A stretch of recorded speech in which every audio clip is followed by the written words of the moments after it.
வணக்கம். எம் செய்திகளுக்காக குணா. இந்திய நேரப்படி மதியம் 1:30 மணி செய்திகள். முதலில் ஜெம் தலைப்பு செய்திகளை காணலாம். 3 நாடுகளுக்கு பயணம் மேற்கொள்வதற்காக டெல்லியிலிருந்து புறப்பட்டு சென்றார் பிரதமர் நரேந்திர மோடி. மன்னரின் அழைப்பை ஏற்று முதற்கட்டமாக ஜோர்டனுக்கு செல்வதாக வலைதள பதிவில் தகவல். காங்கிரஸ் பேரவையில் பிரதமருக்கு எதிராக முழக்கமிட்டதற்கு சோனியா மன்னிப்பு கேட்க பாஜக வலியுறுத்தல். நாடாளுமன்றத்தில் எதிர்க்கட்சி தலைவர்களும் மன்னிப்பு கேட்க வேண்டும் என மத்திய அமைச்சர்கள் கோரிக்கை. தமிழ்நாட்டில் சட்டமன்ற தேர்தலுக்கு பாஜக தேர்தல் பொறுப்பாளராக மத்திய அமைச்சர் பியூஷ் கோயல் நியமனம். அர்ஜுன் ராம் மேக்வால், முரளிதர் மோகோல் ஆகியோரும் இணை பொறுப்பாளராக செயல்படுவர் என அறிவிப்பு. தலைமை தகவல் ஆணையராக முன்னாள் IAS அதிகாரி ராஜ்குமார் கோயல் பதவியேற்பு. குடியரசுத் தலைவர் மாளிகையில் பதவியேற்பு உறுதிமொழி செய்து வைத்தார் திரௌபதி முர்மு. சென்னையில் நடைபெற்ற போட்டியில் முதல் முறையாக சுபாஷ் உலக கோப்பையை வென்றது இந்திய அணி. உலக கோப்பையை வென்ற இந்திய அணியினருக்கு பிரதமர் நரேந்திர மோடி வாழ்த்து. சிட்னி கடற்கரையில் நிகழ்த்தப்பட்ட பயங்கரவாத செயலின் எதிரொலி. துப்பாக்கி உரிம விதிகள், ஆயுத சட்டம் ஆகியவற்றை கடுமையாக ஆஸ்திரேலியா திட்டம். இனி விரிவான செய்திகளை காணலாம்.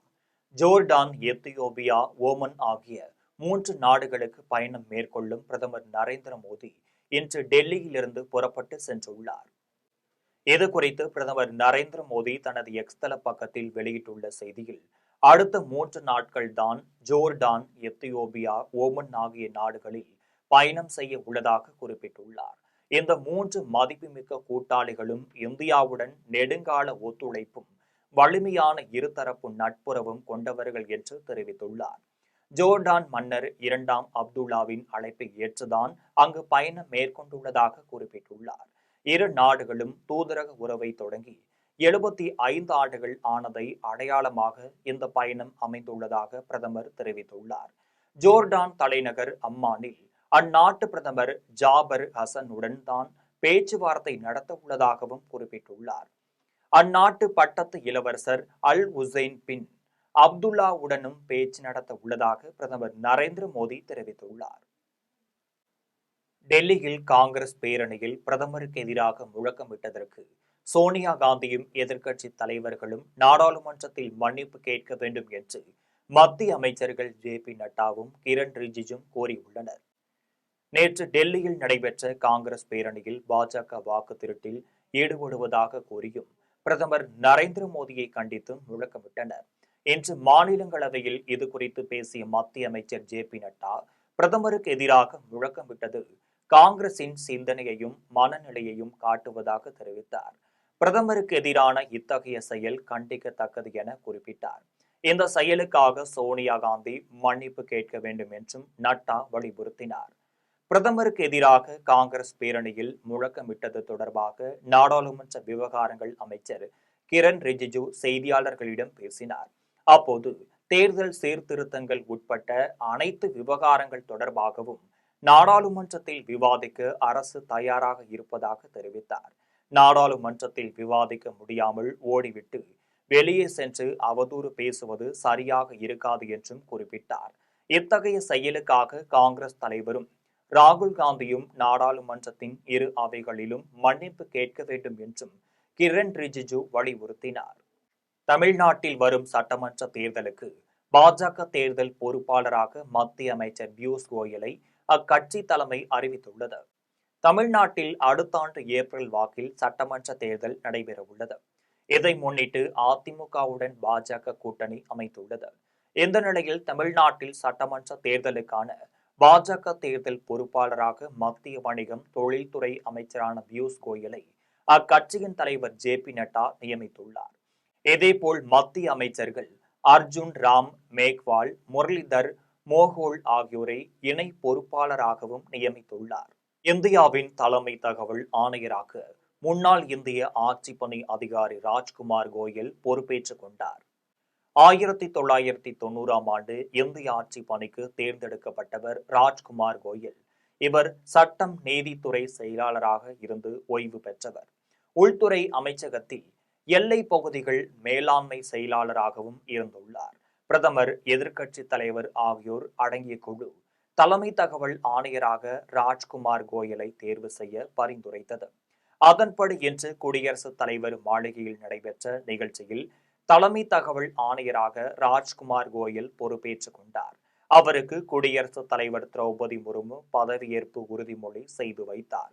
இந்நிகழ்ச்சியில் குடியரசு துணைத் தலைவர் ராதாகிருஷ்ணன், மத்திய அமைச்சர் ஜிதேந்திர சிங் உள்ளிட்டோர் கலந்து கொண்டனர். முதன்முறையாக ஸ்குவாஷ் உலக கோப்பையை வென்ற இந்திய அணியினருக்கு பிரதமர் நரேந்திர மோடி வாழ்த்து தெரிவித்துள்ளார். தமிழ்நாடு விளையாட்டு மேம்பாட்டு ஆணையம் சார்பில் உலக கோப்பை ஸ்குவாஷ் போட்டி டிசம்பர் 9 முதல் 14 வரை சென்னை எக்ஸ்பிரஸ் அவென்யூ மாலில் நடைபெற்றது. இதில் இந்தியா உள்ளிட்ட 12 நாடுகளின் வீரர் வீராங்கனைகள் பங்கேற்றனர். இந்திய அணியின் சார்பில் அபய் சிங், வேலவன் செந்தில்குமார், ஜோஸ்னா சின்னப்பா, அனகாத் சிங் ஆகியோர் கலந்து கொண்டனர். இந்த போட்டியில் இந்திய ஸ்குவாஷ் அணி வெற்றி பெற்று முதன்முறையாக உலக கோப்பையை வென்றுள்ளது. இதற்கு பிரதமர் நரேந்திர மோடி வாழ்த்து தெரிவித்துள்ளார்.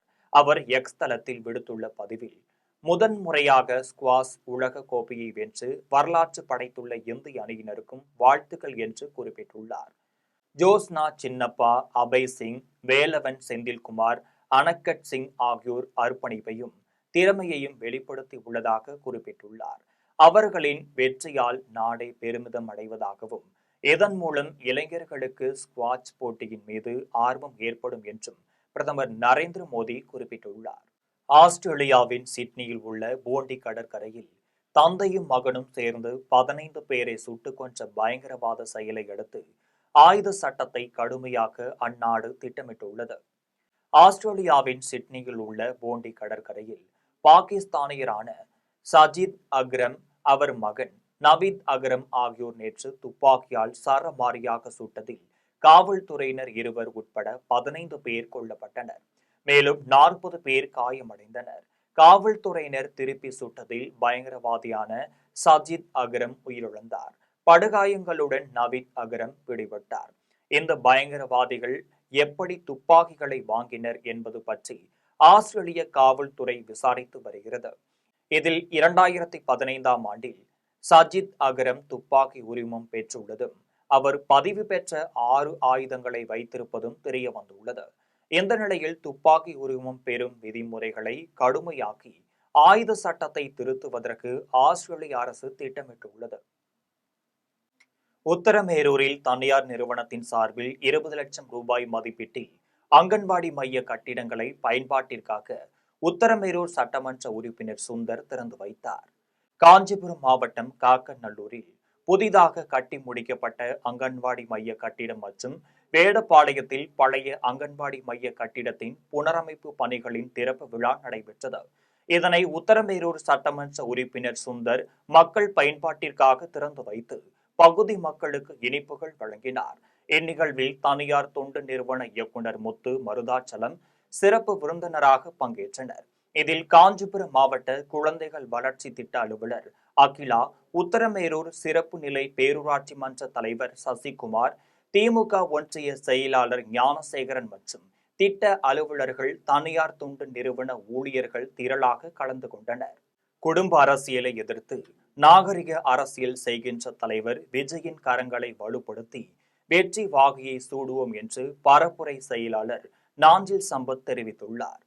ராணிப்பேட்டை மாவட்டம் மாம்பாக்கத்தில் தமிழக வெற்றிக் கழகத்தின் ராணிப்பேட்டை மேற்கு மாவட்ட திமிரி கிழக்கு ஒன்றியத்தின் சார்பில் கொள்கை விளக்க பொதுக்கூட்ட நிகழ்ச்சி நடைபெற்றது. இதில் ஒன்றிய செயலாளரும் மாவட்ட கவுன்சிலருமான சிவகுமார் தலைமை வகித்தார். இதில் ராணிப்பேட்டை மேற்கு மாவட்ட செயலாளர் பூக்கடை விஜய் மோகன், கழக பரப்புரை செயலாளர் நாஞ்சில் சம்பத், கழக கொள்கை பரப்பு இணை செயலாளர் லயோலா மணி ஆகியோர் சிறப்புரை ஆற்றினார்கள். இதில் செய்தியாளர்களிடம் கழக பரப்புரை செயலாளர் நாஞ்சில் சம்பத் பேசிய போது, அதிமுக அதல பாதாளத்திற்கு போய்கொண்டிருக்கும் கட்சி என்று அலை அலையாக மக்கள் தாவேகாவில் இணைந்து வருவதாகவும், உதயநிதி ஸ்டாலினை இளம் பெரியார் என்று அழைப்பது பெரியாரை அவமானப்படுத்துவதாக உள்ளது என நாஞ்சில் சம்பத் தெரிவித்தார். தொடர்ந்து பேசிய நாஞ்சில் சம்பத், குடும்ப அரசியலை எதிர்த்து நாகரிக அரசியல் செய்கின்ற தலைவர் விஜயின் கரங்களை வலுப்படுத்தி வெற்றி வாகையை சூடுவோம் என்று கூறினார். இந்நிகழ்ச்சிக்கு ஒன்றிய கழக செயலாளர்கள் சரவணன், மணிகண்டன், இணை செயலாளர் வெங்கடேசன், பொருளாளர் சீனிவாசன் ஆகியோர் கலந்து கொண்டனர். ஒரு பொய்யை வேற யாரும் சொல்ல முடியாது. இளைஞர்கள் பூரா தாவேகா பக்கம் இருக்கிறார்கள் என்பதை நாங்கள் ஒவ்வொரு கூட்டத்திலும் நிரூபித்துக் கொண்டு வருகிறோம். திமுகவில் இருக்கிற இன்றைக்கு வந்திருக்கிற இளைஞர்கள் எல்லாம் 1000 ரூபாய் பேசி அழைத்து வரப்பட்ட இளைஞர்கள். இங்கே வந்திருக்கிற இளைஞர்கள் எல்லாம் தளபதி விஜய்க்காக தன்னுயிரையும் தருவதற்கும் தயாராக இருக்கிற இளைஞர்கள். அதனால இளைஞர்கள் தாவேகாவில் தான் இருக்கிறார். திருப்பரங்குன்றத்தை ஒருபோதும் அயோத்தியாக மாற்ற முடியாது என்பதை தமிழ் மக்கள் பாஜகவிற்கு உணர்த்துவார்கள் என மார்க்சிஸ்ட் கம்யூனிஸ்ட் கட்சி மாநில செயற்குழு உறுப்பினர் சாமுவேல்ராஜ் தெரிவித்துள்ளார். மயிலாடுதுறை மாவட்டம் தில்லையாடியில் மார்க்சிஸ்ட் கம்யூனிஸ்ட் கட்சி சார்பில் மதவெறியை மாய்ப்போம், மக்கள் ஒற்றுமை, மாநில உரிமைகளை பாதுகாப்போம் என்னும் தலைப்பில் பிரச்சார நடைப்பயணம் தொடக்க நிகழ்ச்சி மற்றும் பொதுக்கூட்டம் நடைபெற்றது. இதில் 300 கிலோமீட்டர் நடைப்பயணத்தை மார்க்சிஸ்ட் கம்யூனிஸ்ட் கட்சி மாநில செயற்குழு உறுப்பினர் சாமுவேல்ராஜ் தொடங்கி வைத்தார். இதன் பின்னர் செய்தியாளர்களிடம் பேசிய சாமுவேல்ராஜ் பேசிய போது, மதவெறியை தூண்டும் பாஜக, RSSக்கு எதிராக இந்த பேரணியை நடத்தப்படுகிறது என்றார். தொடர்ந்து பேசிய சாமுவேல்ராஜ், இந்தியாவில் முதல் கோடீஸ்வரரான அதானி நாட்டின் இயற்கை வளங்களை சுரண்டி 11 லட்சம் கோடி ரூபாய் சொத்து மதிப்பு வைத்துள்ளதற்கு முக்கிய காரணம் பிரதமர் நரேந்திர மோடி தான் என குற்றம் சாட்டினார். இதனையடுத்து திருப்பரங்குன்றத்தை ஒருபோதும் அயோத்தியாக மாற்ற முடியாது என்பதை தமிழ் மக்கள் பாஜகவிற்கு உணர்த்துவார்கள் என்றும் நம்பிக்கையோடு மக்களை சந்திப்பதாக தெரிவித்தார். இந்நிகழ்வில் மாவட்ட செயலாளர் சீனிவாசன், மாநில குழு சிங்காரவேலன், வட்ட செயற்குழு ஸ்டாலின் உள்ளிட்ட பலர் பங்கேற்றனர். ஒரு காலத்தில் பண்ணையார்களுடைய ஆண்டைகளுடைய அட்டூழியத்துக்கு எதிராக மக்களை திரட்டி செங்கோடி இயக்கத்தின் தலைமையிலே போராட்டங்கள் நடைபெற்ற மண் இன்றைக்கும் நம் கண் முன்னால். திருவண்ணாமலையில் சிநேகிதன் மாற்றுத்திறனாளிகளுக்கான ஆலோசனை மையம் சார்பில் நலிவடைந்த குடும்பத்தினருக்கு அரிசி மற்றும் மளிகை பொருட்கள் வழங்கும் நிகழ்ச்சி நடைபெற்றது. திருவண்ணாமலை மாவட்டம் சென்னாவரத்தில் சிநேகிதன் மாற்றுத்திறனாளிகளுக்கான ஆலோசனை மைய அலுவலக வளாகத்தில் உலக மாற்றுத்திறனாளிகள் தினத்தை முன்னிட்டு நலிவடைந்த குடும்பத்தினருக்கு அரிசி மற்றும் மளிகை பொருட்கள் வழங்கும் நிகழ்ச்சி நடைபெற்றது. இதில் நிர்வாக அறங்காவலர் சிநேகிதன் ஆரோக்கியதாஸ் தலைமை வகித்தார். இந்நிகழ்ச்சியில் சிறப்பு அழைப்பாளராக தனியார் பள்ளி தாளாளர் சுரேந்தர் கலந்து கொண்டார். இதனைத் தொடர்ந்து முச்சக்கர பேட்டரி வண்டி 100 நலிவடைந்த மாற்றுத்திறனாளிகள் குடும்பத்திற்கு அரிசி மற்றும் மளிகை தொகுப்புகளை வழங்கினார். இதன் பின்னர் பள்ளி தாளாளர் சுரேந்திரன் பேசிய போது, உங்களுக்கு தேவைப்படும் உதவிகளை ஆரோக்கியதாஸ் மூலம் அணுகினால் தங்களால் முடிந்த அளவு உதவி செய்து தர தயாராக இருப்பதாக கூறினார். இதையடுத்து அனைவருக்கும் உலக மாற்றுத்திறனாளிகள் நாள் வாழ்த்துக்களை தெரிவித்தார்.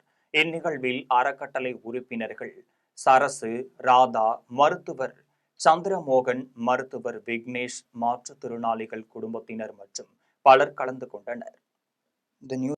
ராஜபாளையத்தில் தனியார் உணவகம் அருகே சிவகிரியைச் சேர்ந்த புகைப்பட கலைஞர் 2 சக்கர வாகனத்தில் சென்றபோது வேன் தலை மீது ஏறி சம்பவ இடத்திலேயே பரிதாபமாக உயிரிழந்தார். தென்காசி மாவட்டம் சிவகிரியைச் சேர்ந்த குருநாதன். இவர் சிவகிரி பகுதியில் ஸ்டுடியோ நடத்தி வருகிறார். இவர் நிச்சயதார்த்த நிகழ்ச்சிக்காக சிவகிரியில் இருந்து ராஜபாளையம் நோக்கி சென்று கொண்டிருந்தார். அப்போது மதுரை தென்காசி தேசிய நெடுஞ்சாலையில் தனியார் உணவகம் அருகே முன்பு சென்ற கார் மோதியதில் வலதுபுறமாக குருநாதன் கீழே விழுந்துள்ளார். இதன் பின்னர் பின்புறமாக வந்த வேன் தலை மீது ஏறி தலை நசுங்கி சம்பவ இடத்திலேயே குருநாதன் பரிதாபமாக உயிரிழந்தார். மேலும் தலைக்கவசம் அணிந்திருந்த பொழுதும் தலை மீது வேன் ஏறியதில் தலை நசுங்கி உயிரிழந்தார் என்பது குறிப்பிடத்தக்கது. இந்த சம்பவம் குறித்து ராஜபாளையம் தெற்கு காவல்துறையினர் வழக்கு பதிவு செய்து வேன் ஓட்டுநரை கைது செய்து விசாரணை மேற்கொண்டு வருகின்றனர். இதில் உயிரிழந்த புகைப்பட கலைஞர் குருநாதனுக்கும் மனைவி மற்றும் 2 குழந்தைகள் உள்ளனர். விருத்தாச்சலத்தில் நாம் தமிழர் கட்சியின் ஒருங்கிணைப்பாளர் சீமானின் காரை வழிமறித்த திமுக நிர்வாகியை கைது செய்ய வலியுறுத்தி சாலை மறியலில் ஈடுபட்டனர். கடலூர் மாவட்டம் விருத்தாச்சலத்தில் தமிழ்நாடு அரசு பணியாளர்கள் சங்கம் சார்பில் 20 அம்ச கோரிக்கைகளை வலியுறுத்தி மாநில கோரிக்கை மாநாடு நடைபெற்றது. இந்த மாநாட்டில் சிறப்பு அழைப்பாளராக பங்கேற்ற நாம் தமிழர் கட்சியின் ஒருங்கிணைப்பாளர் சீமான் மாநாட்டை முடித்துக் கொண்டு காரில் புறப்பட்டார். அப்போது சீமான் காரை திமுக நிர்வாகி வழிமறித்து தகாத வார்த்தையால் பேசியுள்ளதாக கூறப்படுகிறது. இதனை கண்ட சீமான் காரில் இருந்து வெளியே இறங்கி திமுக நிர்வாகிக்கும் சீமானுக்கும் இடையே தள்ளுமுள்ளு ஏற்பட்டது.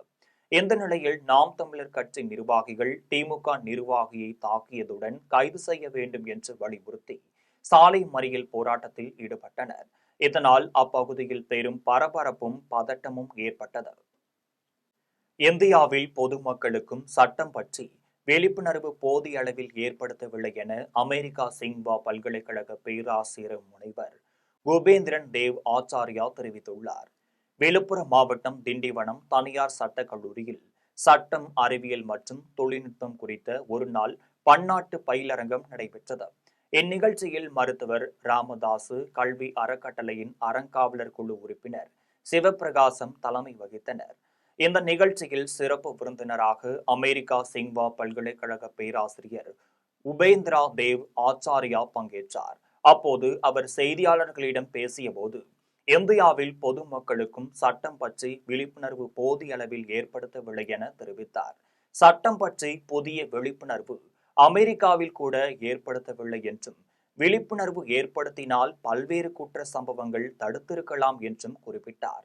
இதில் கல்லூரி முதல்வர் அசோக்குமார், சட்ட பல்கலைக்கழக பேராசிரியர்கள் முனைவர் ராஜலட்சுமி, முனைவர் ராஜ வெங்கடேசன் ஆகியோர் கருத்துரை வழங்கினர். இந்நிகழ்ச்சியில் பேராசிரியர்கள் மற்றும் மாணவர்கள் பலர் கலந்து கொண்டனர். சென்னையில் ப்ரோமெட் மருத்துவமனை மற்றும் ஆசியா இன்டர்வெஷனல் காம்ப்ளிகேஷன் கோர்ஸ் இணைந்து இருதயவியல் நுண்துளையீட்டு சிகிச்சையில் 2 நாள் மாநாடு நடைபெறுகிறது. சென்னையில் ப்ரோமெட் மருத்துவமனை மற்றும் ஆசியா இன்டர்வெஷனல் காம்ப்ளிகேஷன் கோர்ஸ் இணைந்து இருதயவியல் நுண்துளையீட்டு சிகிச்சையில் உள்ள சவால்கள் குறித்து 2 நாள் மாநாடு நடைபெறுகிறது. இம்மாநாட்டில் இந்தியா மற்றும் உலகம் முழுவதும் இருந்து 300க்கும் மேற்பட்ட இருதய நோய் நிபுணர்கள் பங்கேற்க உள்ளனர்.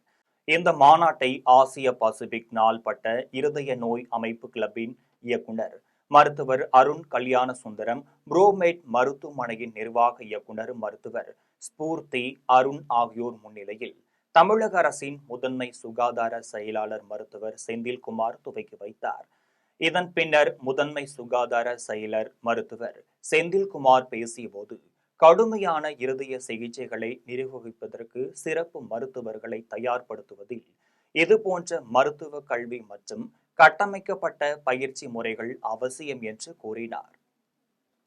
2வது edition of Asia interventional complications course சிப்சிடிஓ இந்தியா காம்ப்ளிகேஷன்ஸ் கோர்ஸ் நடத்துகிறோம். இந்த வருடம் பார்த்தீங்கன்னா உலகத்துல இருந்து பல நாடுகள்ல இருந்து வேர்ல்டு ரினவுண்ட் எக்ஸ்பர்ட்ஸ் இன்டர்வென்ஷனல் கார்டியாலஜியில் லைவ் கேசஸ் டிரான்ஸ்மிட் பண்ணுறாங்க. அதே போல் பல நாடுகள்ல இருந்து இன்டர்நேஷ்னல் இன்டர்வென்ஷனல் கார்டியாலஜிஸ்ட் வந்து ஒர்க் நம்ம கூட இந்த கான்ஃபரன்ஸில் பார்ட்டிசிபேட் பண்ணுறாங்க. மணலூரில் அரசு போக்குவரத்து பணிமனை கழகம் முன்பு பனிக்காத்த விநாயகர் ஆலயம் அஷ்டபந்தன மகா கும்பாபிஷேகம் வெகு சிறப்பாக நடைபெற்றது. கடலூர் மாவட்டம் மணலூரில் அரசு போக்குவரத்து பணிமனை கழகம் முன்பு பனிக்காத்த விநாயகர் ஆலயம் அமைந்துள்ளது. இந்த ஆலயத்தில் அஷ்டபந்தன மகா கும்பாபிஷேகம் வெகு சிறப்பாக நடைபெற்றது. இவ்விழாவில் தொடக்கமாக பல்வேறு நதிகளில் இருந்து கொண்டுவரப்பட்ட புனித நீர் கலசங்கள் 3 கால யாக சாலையில் வைத்து சிவச்சாரியர்கள் வேத மந்திரங்கள் முழங்க பல்வேறு பூஜைகள் வழிபாடுகள் நடைபெற்றது. இதனைத் தொடர்ந்து வேத மந்திரங்கள் முழங்க ஆலய விமான கலசத்தில் புனித நீர் ஊற்றி கும்பாபிஷேகம் நடைபெற்றது. மேலும் கும்பாபிஷேக ஏற்பாட்டினை பணிமனையில் உள்ள அரசு போக்குவரத்து பணிமனை ஊழியர்கள் ஒன்று கூடி செய்திருந்தனர். இதில் திரளான பக்தர்கள் கலந்து கொண்டு சுவாமி தரிசனம் செய்தனர்.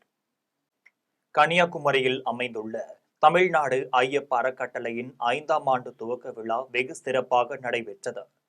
கன்னியாகுமரி மாவட்டம் வெண்டூரணி மடத்தில் அமைந்துள்ள தமிழ்நாடு ஐயப்ப அறக்கட்டளையின் 5ஆம் ஆண்டு துவக்க விழா வெகு சிறப்பாக நடைபெற்றது. இவ்விழாவை முன்னிட்டு ஏழை எளிய மக்களுக்கு அரிசி மற்றும் புத்தாடைகள் தானமாக வழங்கப்பட்டது.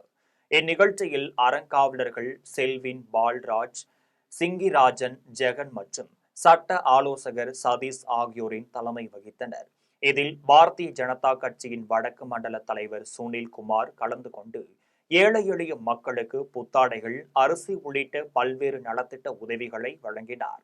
இதில் அறக்கட்டளை நிர்வாகிகள் அரவிந்த், வேணுகோபால், பரமேஷ், கார்த்திக், நடராஜ பிள்ளை, சிவராஜ் ஆகியோர் கலந்து கொண்டு நிகழ்ச்சியை சிறப்பித்தனர்.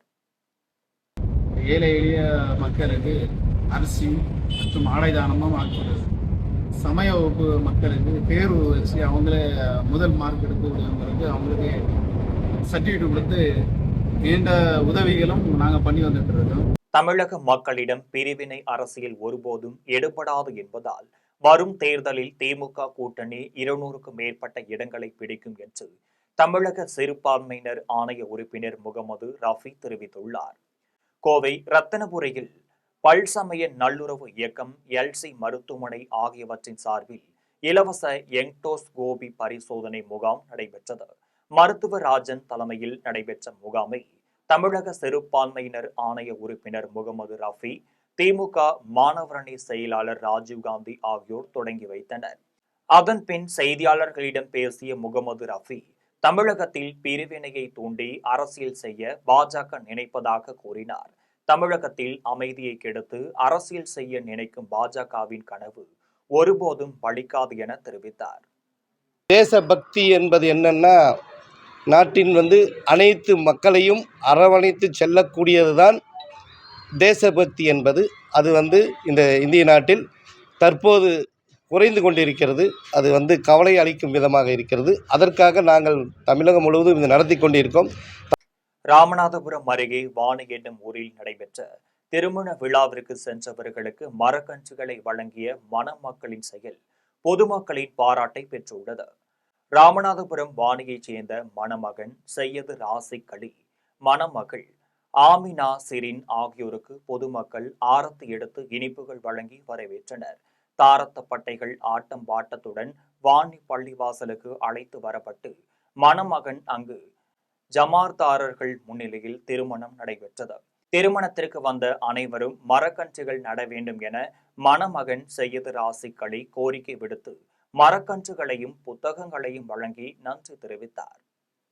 காஞ்சிபுரம் மாவட்டம் உத்தரமேரூர் அருகே சாலையின் குறுக்கே சென்ற மாட்டின் மீது இருசக்கர வாகனம் மோதி கீழே விழுந்ததில் அதில் வந்த முதியவர் உயிரிழந்தார். வயலூர் கூட்டுச்சாலையைச் சேர்ந்த விவசாயி கூலி தொழிலாளி அந்தோணிசாமி உத்தரமேரூர் நோக்கி தனது இருசக்கர வாகனத்தில் சென்று கொண்டிருந்தார். அப்போது வேடப்பாளையம் அருகே திடீரென சாலையின் குறுக்கே வந்த மாட்டின் மீது மோதி கீழே விழுந்து பலத்த காயமடைந்தார். அப்பகுதி மக்கள் அந்தோணிசாமியை மீட்டு உத்தரமேரூர் அரசு மருத்துவமனைக்கு கொண்டு சென்றனர். செல்லும் வழியிலேயே அவர் பரிதாபமாக உயிரிழந்தார். இதுகுறித்து தகவலறிந்த உத்தரமேரூர் காவல்துறையினர் வழக்கு பதிவு செய்து விசாரணை மேற்கொண்டு வருகின்றனர். காஞ்சிபுரம் மாவட்டம் உத்தரமேரூர் அருகே இருசக்கர வாகனத்தின் மீது தனியார் கம்பெனி வேன் மோதியதில் கூலி தொழிலாளர்கள் 2 உயிரிழந்தனர். உத்தரமேரூர் வட்டம் சிறுகோளி என்னும் ஊரைச் சேர்ந்த ஆனந்தன் தனியார் தொழிற்சாலையில் பணியாற்றி வந்தார்.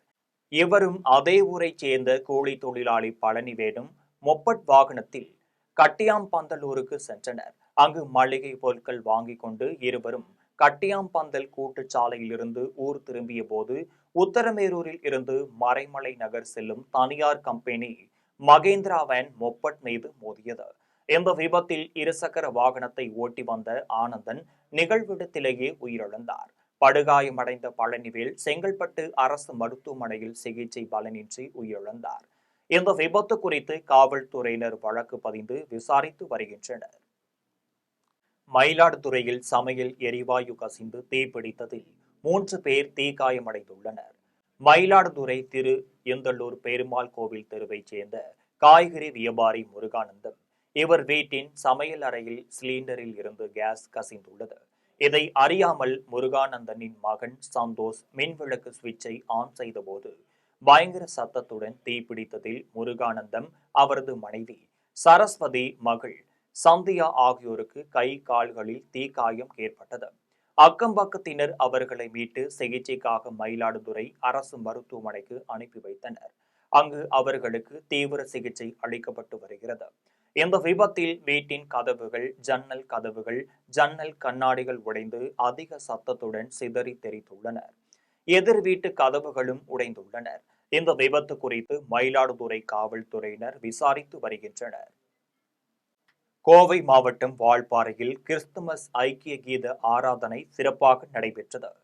வால்பாறை CSI தேவாலயத்தில் கிறிஸ்துமஸ் விழாவை முன்னிட்டு பல்வேறு கிறிஸ்துவ தேவாலயங்கள் நிறுவனங்கள் சார்பில் கிறிஸ்துமஸ் பாடல்கள் மற்றும் நடன நாட்டிய கலை நிகழ்ச்சிகள் நடைபெற்றன.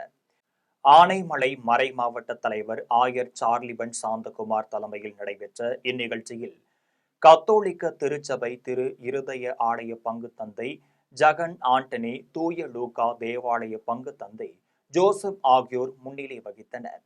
ஆயர்கள் ஜான் பிரபு, பிரேம்குமார் டோக்ஸா பிரபு உள்ளிட்ட பலர் பங்கேற்றனர். நிகழ்ச்சியில் அருட்சகோதரிகள், திருச்சபை மக்கள் உள்ளிட்ட ஏராளமானோர் கலந்து கொண்டு கிறிஸ்துமஸ் ஐக்கிய வழிபாட்டில் சிறப்பு பாடல் பாடி மகிழ்ந்தனர். இனி வருவது திரையுலக செய்திகள். நடிகர் அஜித் சாலினி இணையின் புகைப்படங்கள் தற்போது இணையத்தை கலக்கி வருகிறது. நடிகர் அஜித் குமார் மலேசியாவில் நடைபெற்று வரும் கார் பந்தயத்தில் தன் குழுவினருடன் கலந்து கொண்டார். இந்த பந்தயத்தை காண மலேசியா, சிங்கப்பூரில் உள்ள பல தமிழ் ரசிகர்கள் மற்றும் திரை பிரபலங்கள் பங்கேற்றனர். இதையடுத்து பந்தயத்தில் நடிகர் அஜித் குமாரின் குடும்பத்தினரும் வந்திருந்தனர். இந்த நிலையில் அங்கு நடிகர் அஜித் குமார் தன் மகன் ஆத்விக்கையும் கட்டி இணைத்து மகிழ்ச்சியை வெளிப்படுத்தியிருந்தார். இந்த நிகழ்வின் போது எடுக்கப்பட்ட அஜித் சாலினி இணையின் புகைப்படங்களும் சமூக வலைதளங்களில் வெளியாகி வைரலாகி வருகிறது. இனி வருவது உலக செய்திகள்.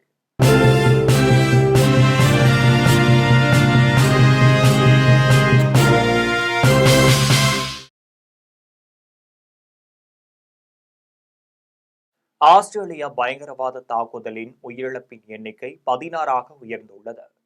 ஆஸ்திரேலியாவின் சிட்னி நகரில் மிக பிரபலமான போண்டி கடற்கரையில் ஹனுக்கா என்னும் யூத பண்டிகை நடைபெற்றது. இதை காண நூற்றுக்கணக்கான மக்கள் கடற்கரையில் கூடியிருந்தனர். அப்போது கூட்டத்திற்குள் திடீரென நுழைந்த 2 பயங்கரவாதிகள் அங்கிருந்தவர்களை கண்மூடித்தனமாக துப்பாக்கியால் சுட ஆரம்பித்தனர். இதனால் பொதுமக்கள் பயத்தில் அலறி அடித்துக் கொண்டு ஓடினர். இந்த தாக்குதலில் 15 பேர் உயிரிழந்தனர். மேலும் 2 காவல்துறை அதிகாரிகள் உட்பட 29 பேர் காயமடைந்தனர். தாக்குதல் நடத்திய பயங்கரவாதிகளில் ஒருவரை காவல்துறை அதிகாரிகள் சுட்டு உயிரிழக்க செய்தனர். இதையடுத்து 2வது நபர் துப்பாக்கி குண்டு காயத்துடன் பிடிபட்டார். இதைத் தொடர்ந்து பயங்கரவாதிகளின் ஒருவரின் காரில் இருந்து வெடிகுண்டு ஒன்றும், சம்பவ இடத்தில் இருந்து சில சந்தேகத்திற்குரிய பொருட்களும் கண்டெடுக்கப்பட்டனர். தொடர்ந்து அப்பகுதியில் மீட்பு பணிகள் தொடங்கப்பட்டன. காயமடைந்த அனைவரும் அவசர ஊர்திகள் மூலம் மருத்துவமனைகளுக்கு அனுப்பி வைக்கப்பட்டனர். இனி வருவது விளையாட்டு செய்திகள்.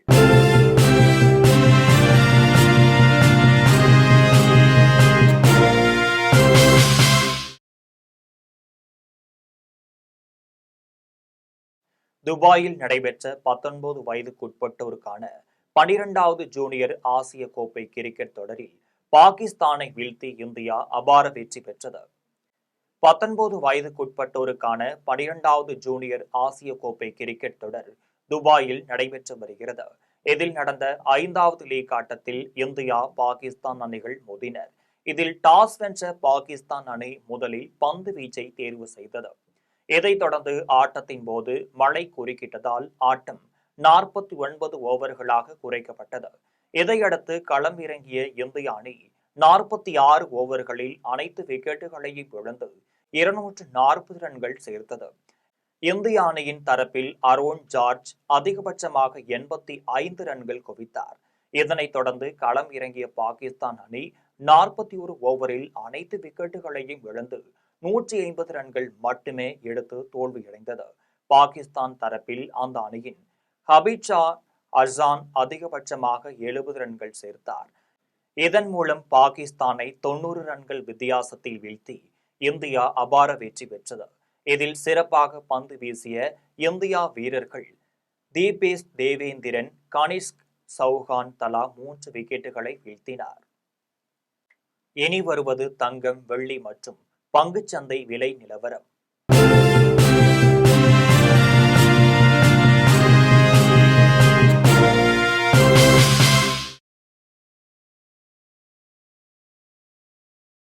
சென்னையில் ஆபரண தங்கம் என்று ஒரு சவரன் 99,680 ரூபாய்க்கு விற்பனை செய்யப்படுகிறது.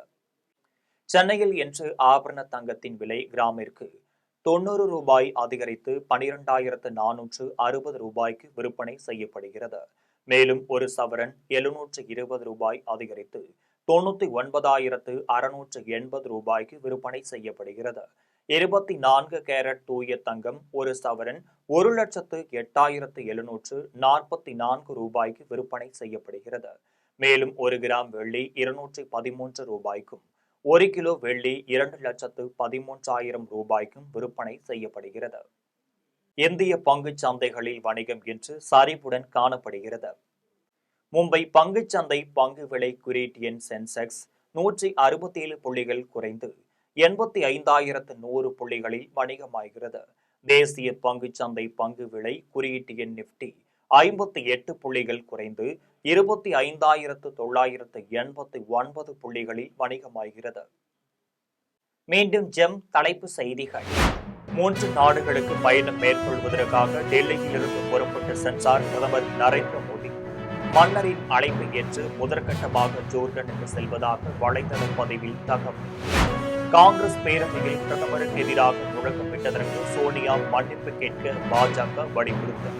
நாடாளுமன்றத்தில் எதிர்க்கட்சி தலைவர்களும் மன்னிப்பு கேட்க வேண்டும் என மத்திய அமைச்சர்கள் கோரிக்கை. தமிழ்நாட்டில் சட்டமன்ற தேர்தலுக்கு பாஜக தேர்தல் பொறுப்பாளராக மத்திய அமைச்சர் பியூஷ் கோயல் நியமனம். அர்ஜுன் ராம் மேக்வால், முரளிதர் மோகோல் ஆகியோரும் இணை பொறுப்பாளராக செயல்படுவர் என அறிவிப்பு. தலைமை தகவல் ஆணையராக முன்னாள் IAS அதிகாரி ராஜ்குமார் கோயல் பதவியேற்பு. குடியரசுத் தலைவர் மாளிகையில் பதவியேற்பு உறுதிமொழி செய்து வைத்தார் திரௌபதி முர்மு. சென்னையில் நடைபெற்ற போட்டியில் முதல் முறையாக சுபாஷ் உலக கோப்பையை வென்றது இந்திய அணி. உலக கோப்பையை வென்ற இந்திய அணியினருக்கு பிரதமர் நரேந்திர மோடி வாழ்த்து. சிட்னி கடற்கரையில் நிகழ்த்தப்பட்ட பயங்கரவாத செயலின் எதிரொலி. துப்பாக்கி உரிம விதிகள், ஆயுத சட்டம் ஆகியவற்றை கடுமையாக்க ஆஸ்திரேலியா திட்டம். இத்துடன் ஜெம் செய்திகள் நிறைவடைகின்றன. மீண்டும் ஜெம் செய்திகள் மாலை 6 மணிக்கு. உடனுக்குடன் செய்திகளை காண gemlive.tv என்ற இணையதளத்தில் இணைந்திருங்கள். நன்றி, வணக்கம்.